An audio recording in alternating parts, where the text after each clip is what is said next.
Bonjour à vous, je vais vous parler aujourd'hui des muscles qui composent votre ceinture abdominale et de comprendre au mieux leur rôle afin de les solliciter le mieux possible. Votre ceinture abdominale est composée de 4 muscles qui se superposent. Le premier, le plus important et le plus profond, c'est le transverse. Son rôle principal est de contenir les viscères. Il sert également lors de l'expiration, de la miction lorsque vous urinez et la défécation quand vous allez à la selle. Pour le ressentir, c'est très simple, vous placez une main sur votre ventre et vous toussez. Vous avez donc maintenant compris qu'en rentrant le ventre, vous sollicitez votre transverse. Il s'insère sur les côtés de vos vertèbres lombaires et devant sur la ligne blanche, comme une grosse ceinture. Il est la base de notre fameuse sangle abdominale. De par ces insertions, il n'existe pas et ne peut exister d'appareil mécanique ou électrique qui peut le travailler à votre place. La seule contraction valable sera la contraction volontaire. Beaucoup de personnes ne connaissent même pas l'existence de ce muscle et ne savent donc pas comment le solliciter.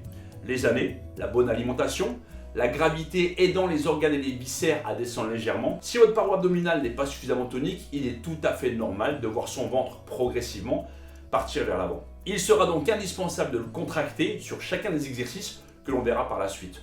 Nous verrons dans une des vidéos à venir comment le solliciter efficacement. Le grand droit que l'on surnomme souvent, j'en parlais précédemment, les tablettes de chocolat. C'est le plus superficiel des muscles de la sangle abdominale. Il part du bas de votre sternum et descend s'accrocher sur le pubis. Il sert lors de la flexion du buste, il rapproche le thorax du bassin.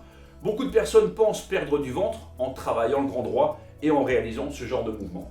Mais ils oublient bien trop souvent de commencer par contracter le transverse. Pour les obliques, les petits et les grands, ils interviennent lorsque vous engagez une flexion latérale, une rotation et vous les contractez ensemble lors de la flexion de face. Ils s'insèrent sur les crêtes iliaques pour les petits et les fibres montent et sur les 7 dernières côtes pour les grands obliques.